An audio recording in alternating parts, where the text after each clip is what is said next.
We are talking all about the booty. Well, it certainly feels a little bit like butt lifts are the new breast implant boob job. I think more people are getting them. In 2019, there were more than 28,000 BBLs done in the United States alone. I want a smaller waist and a bigger butt. We'll see these pictures of these models who on Monday had a flat butt and on Friday are on the beach taking up an extra area code, right? Like it didn't happen.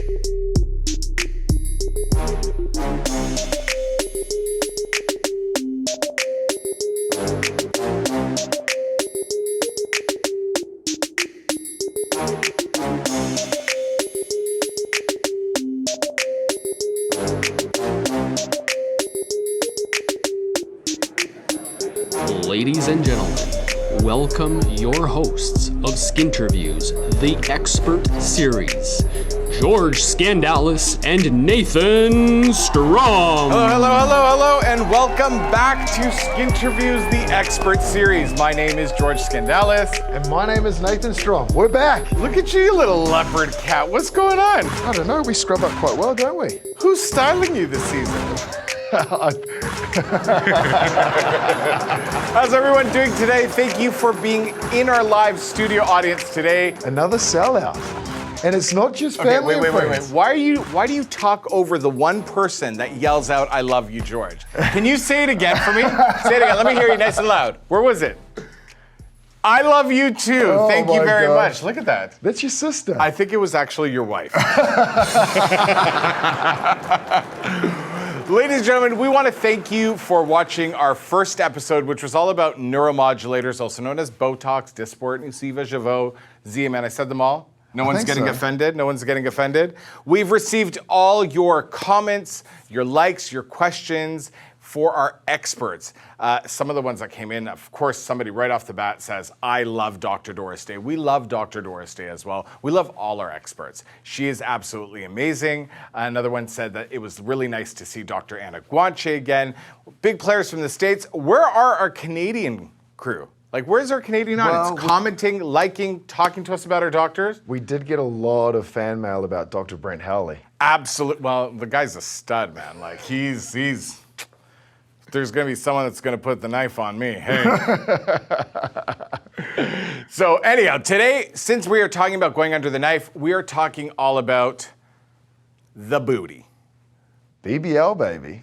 Well, listen, when we say BBL, some people may think we're talking about broadband light, but we're not. We are talking about the Brazilian butt lift.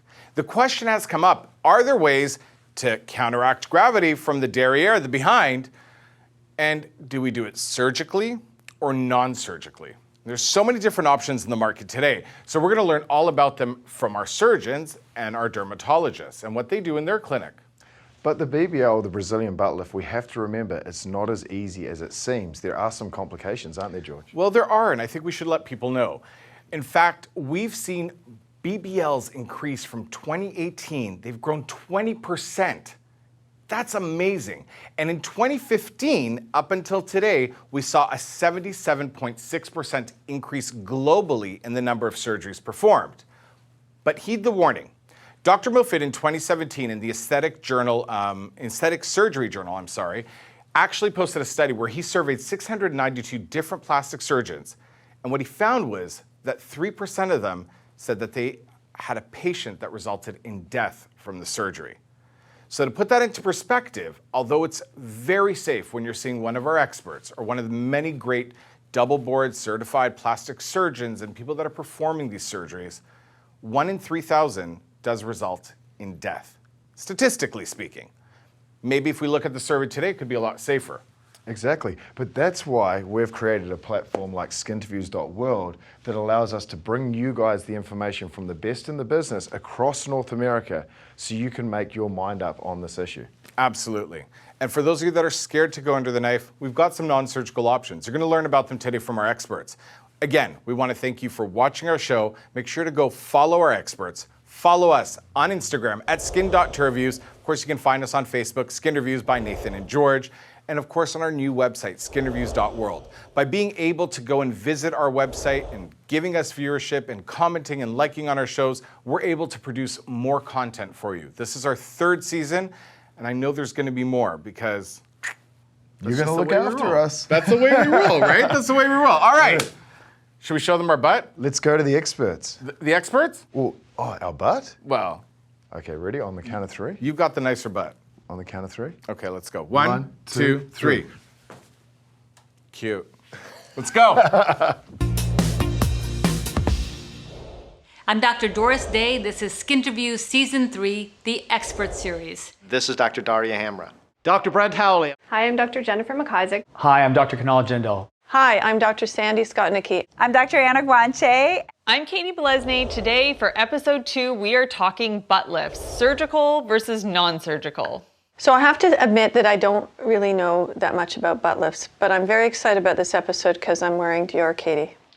Am I the only one who was told to wear scrubs for the whole season? Like, is this awkward? A BBL stands for Brazilian butt lift. I know that if done well, I guess they can look good. And that Sculptra is a common, let's say, filler that is used for butt lifts, but in very large quantities. And that's about it. What I do know about butt lifts is that they're very popular in South America. I do know that. Some of you know or may not know that plastic surgery in Brazil is the thing. It's not if you'll have it, it's when. I know that in Brazil, the butt lift is probably the most common procedure, I think. Because in Brazil, the bom or the butt is very popular. A nice big butt is the way to go in Brazil. The desired shape and form, mostly of the female form, has been that big, narrow waist, round booty. Everyone wants it. Everyone wants the booty. Just look at all the famous, everyone out there and, you know, the tights and shaking their rump. Well, the Brazilian butt lift was the answer surgically and non-surgically to achieve that. I had 2 patients, a gay couple, male, went down to Rio de Janeiro and had their whole body done. Tummy tuck, butt lift, facelift, and they looked fabulous and they were so happy. We think of Brazilian butt lift, we think of females. We think of that big booty. But males also complain of some of the similar things. And in my practice, the males who present with this are males who have lost a lot of weight. So a male who's lost weight, turn him sideways, again, a lot of loose skin, he has a very flat butt. It's like a bookend. Well, he may not want the booty that, say, a female wants, but he certainly would like to have that definition, that thing that defines muscle, that gluteal strength, strong legs and thighs. So males do desire this as well. So BBL evolved as a name for procedures, any procedure basically, that augments the buttocks and makes them look perkier and fuller. Butt lifts is basically, as we age, the buttocks, start descending due to gravity. They lose volume, they lose muscle tone. We lose fat in certain areas, gain fat in other areas. So it's basically things are changing, and so what the butt lift does and tries to elevate all of that.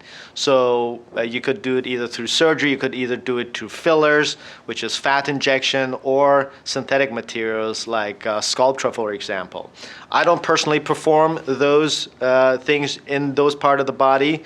I do use Sculptra in the face, but I don't do butt lifts per se. I do not. Well, I guess we do, but I personally do not do butt lifts at my clinic. I don't do butt lifts. It's not my thing, and my patients don't want butt lifts, at least, or maybe they know I don't do them, so they don't ask me for them. Simply because that's not where my training lies. That's not what I trained for. I'm a facial cosmetic surgeon. Well, this might be a good opportunity to treat you, George, with some neuromodulator, maybe while we listen.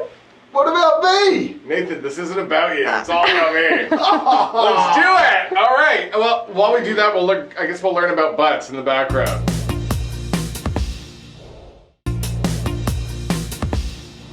So BBL stands for Brazilian butt lift, and it's traditionally a procedure where fat is surgically removed from other parts of your body using liposuction and then injected into the buttocks. In some ways, taking away volume, and in other aspects, adding volume to give you that booty shape. What it involves is us taking fat from places that you don't want it. Your tummy, your flanks, the lower back, and we take that fat, we transplant it in the places you do want it. We can use it to sculpt and make a beautiful round buttock. And so nowadays, there's also a lot of non-surgical options to lift and enhance the buttocks. A lot of people are doing it. In 2019, there were more than 28,000 BBLs done in the United States alone. It's a very popular procedure and it's gaining a lot of momentum. Well, it certainly feels a little bit like butt lifts are the new breast implant boob job. I think more people are getting them, and some people, insist bigger is better. Whoa, hold on.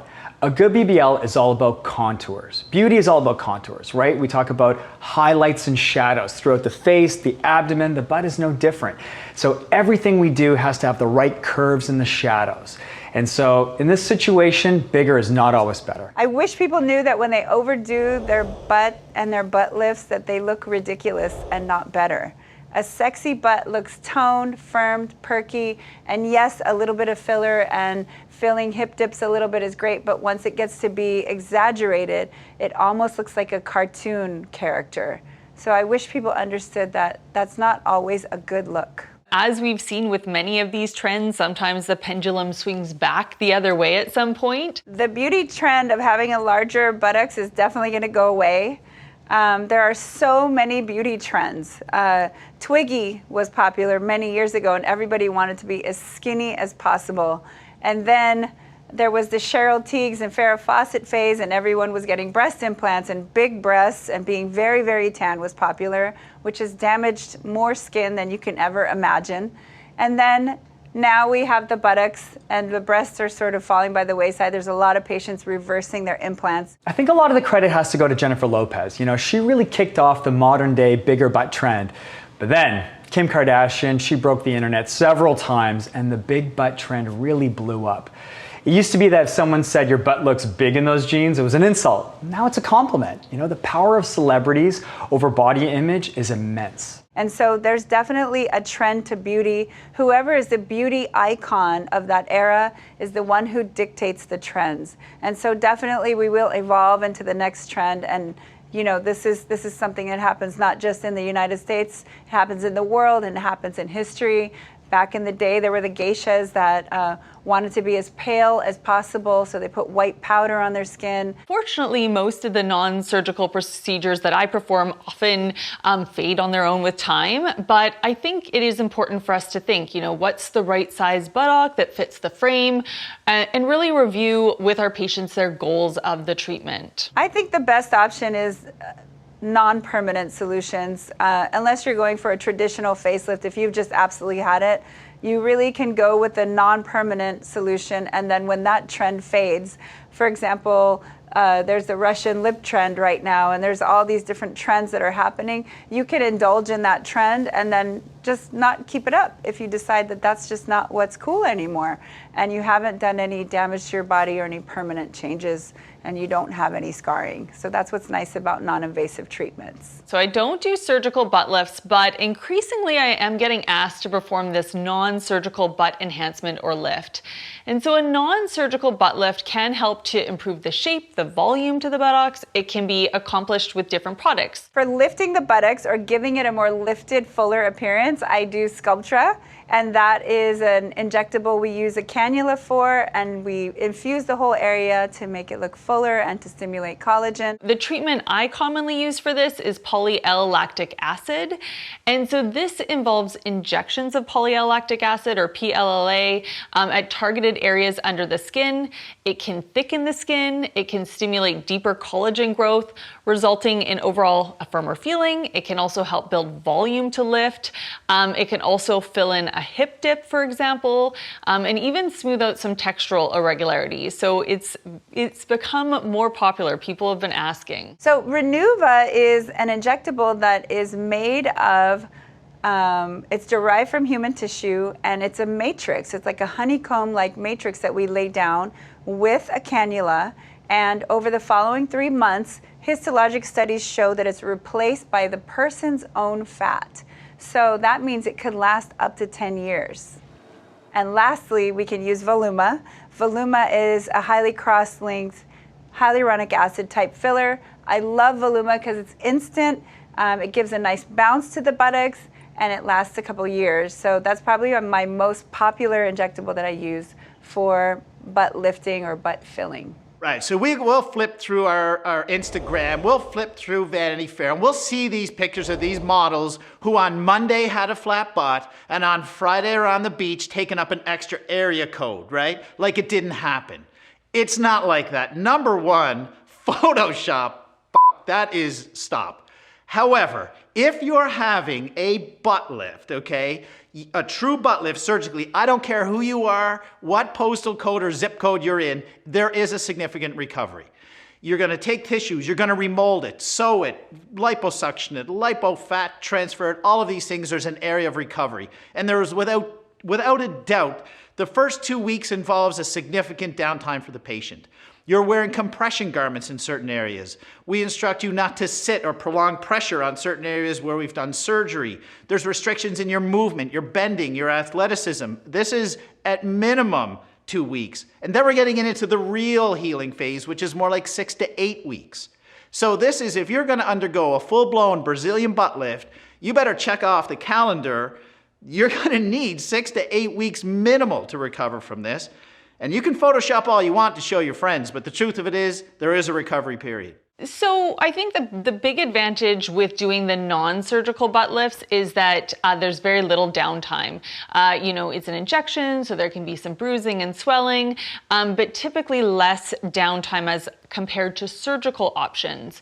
The advantage of course, surgical option is longer lasting, but even the non-surgical options can last 2 years or longer. Downsides to the non-surgical options that I perform is that you often need large volumes of PLLA injected in the order of 4 to 10 vials per treatment, and it can also require repeat treatment.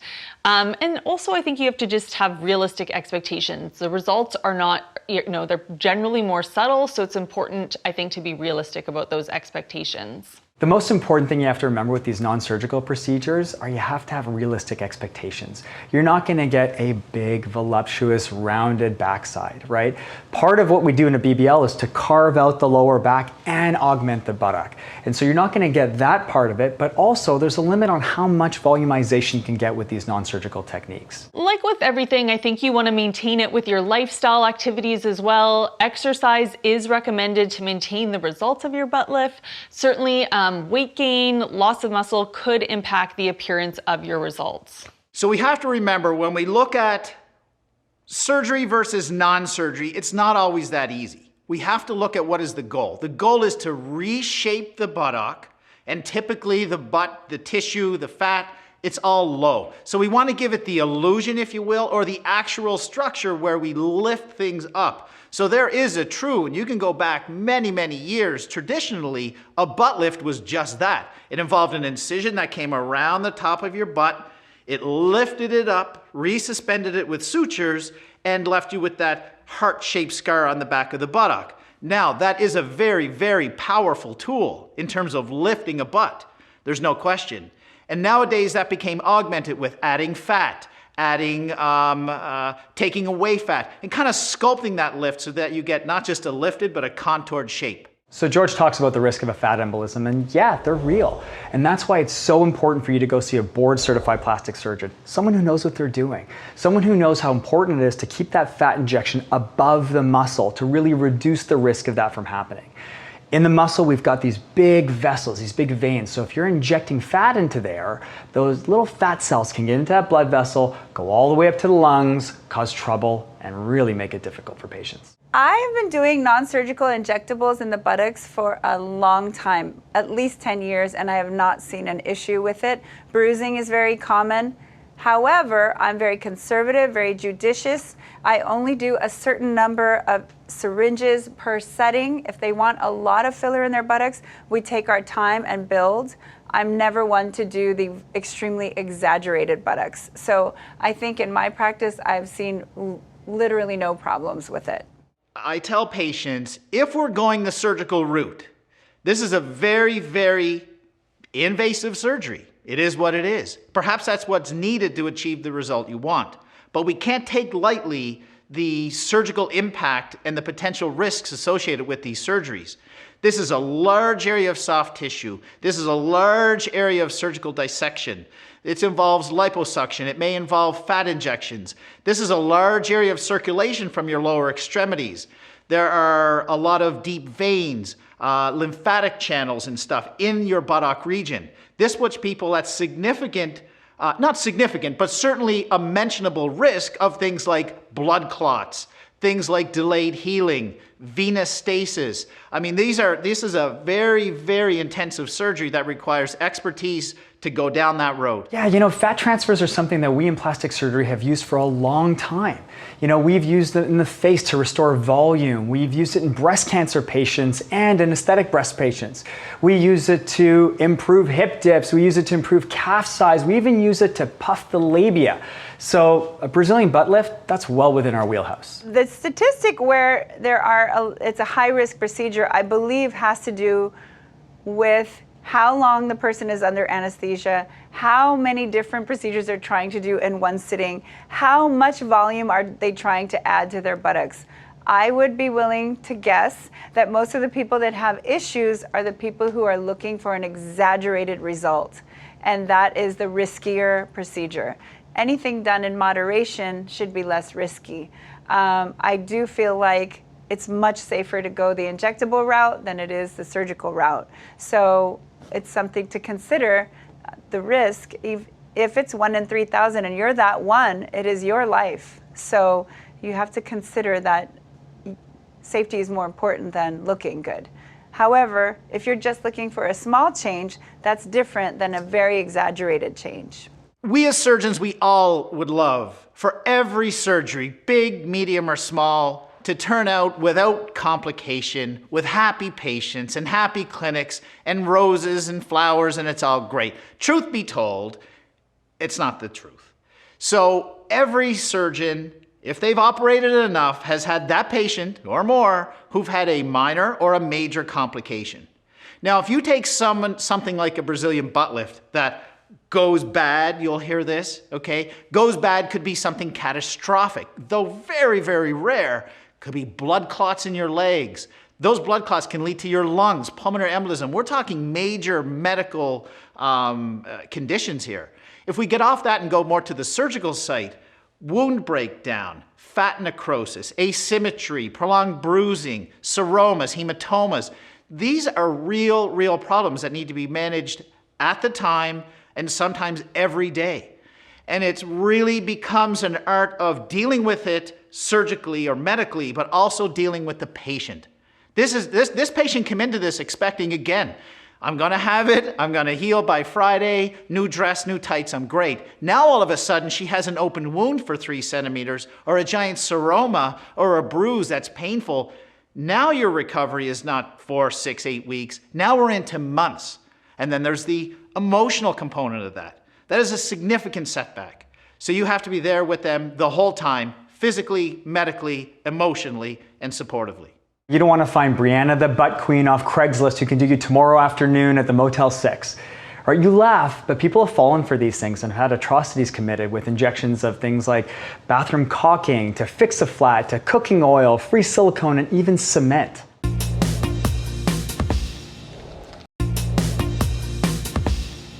So there are a number of non-surgical technologies used today.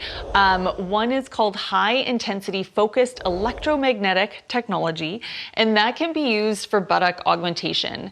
And HiFem can deliver almost 20,000 muscular contractions per 30-minute session to increase the strength, the tone of the gluteal region. Now, unfortunately, I do not have a machine in our clinic, so I am left trying to do 20,000 squats and lunges per day to achieve this result. I can say I've not been effective at that yet. We offer M-Sculpt in our clinic, and it's electromagnetic muscle stimulation. So basically, what happens is you strap yourself to this machine, which I do every time I have an extra 30 minutes, and it can tone your abs, your arms, and even the buttocks, and it makes you contract your muscles harder than you ever could intentionally contract them. So it's like doing 20,000 squats in 30 minutes. The electromagnet causes this electrical stimulation of your muscle to go very deep as 7 centimeters. And so what happens is you're really recruiting all that muscle, and it does give you a nice perkiness to the butt. And the abs. Abs look firmer and flatter. I do M-Sculpt on my abs, thighs, and buttocks in my office. And I also have my Peloton at home and do squats. So that's been the best that I can do. I'll take what my body can naturally give me in this regard. If I could relay a message to everyone out there considering a butt lift, it would be to look elsewhere first. By that I mean exercise, nutrition, muscle building, toning. There is nothing more powerful than your own human body to recontour, reshape, and define your butt than you. So I do like to try most things. I am not jumping on the butt lift bandwagon as of yet. Would I personally have a BBL? I would think the answer would be hell no. Hell no. Oh no, Dr. Doris Day would not ever consider a Brazilian butt lift. I actually like my butt just the way it is, and I'm gonna keep it that way. Well, I'm considering it.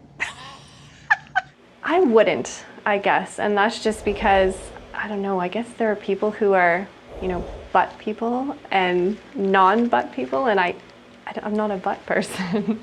I'm okay with my butt. With a butt like this, George, it really doesn't come into play. However, this is my view of my butt. However, others say that I have no butt. So maybe we're somewhere in the middle. Personally, no, because that's not a body part that matters to me. If it were to matter, if it was mattering to me, like if it was important to me, yes, absolutely. I want a smaller waist and a bigger butt. What are you trying to say? I thought it looked pretty good. I would consider getting a Brazilian butt lift from a reputable plastic surgeon. And in my case, it would be what you'd call a skinny BBL. So basically, they're just taking fat from the abdomen, the upper flanks, arms even, and they're transferring it to the buttocks so that you have more of an hourglass shape. Again, in my case, it would be considered a generally more minor procedure than a complete overhaul of a body that includes 5 liters of fat transfer. That's scarier and more risky. I was always told I have a bubble butt, so I don't think I ever need a butt lift. So since I was a kid, people made fun of me. And my wife even tells me I have a bubble butt, so sorry guys. I wouldn't say that I personally have tried doing an entire lift, but I have done some filler. Voluma is my filler of choice for buttocks. I do feel like it does add something, adds a little perkiness. Again, because everything has to do with moderation, I don't do too much. If I do, then I start to worry that I'm going to have a problem, but haven't had any yet. And it's actually really fun. I'm generally very fit, do yoga, and I exercise. I have a decent butt to start with, so I'm not trying to make something out of nothing. I would rather devote my time and my mental space to rigorous, methodical, determined butt training. I would do anything I could to build my glute muscle, those muscles in your butt to tone. I would do that before I'd have a BBL. So now that I know everything about butt lifts, I'll continue to do my squats and maybe forego the butt lift myself. But what I do know is I'm wearing Givenchy next, Katie. Can I ask you a question, George? I heard Dr. Belezney started complaining that because she was wearing a black scrub and she wasn't aware that she can change her outfits. And I mean, I wear black straps. Can I change my outfit for the next episode? Because if so, I'm gonna suit up, buddy.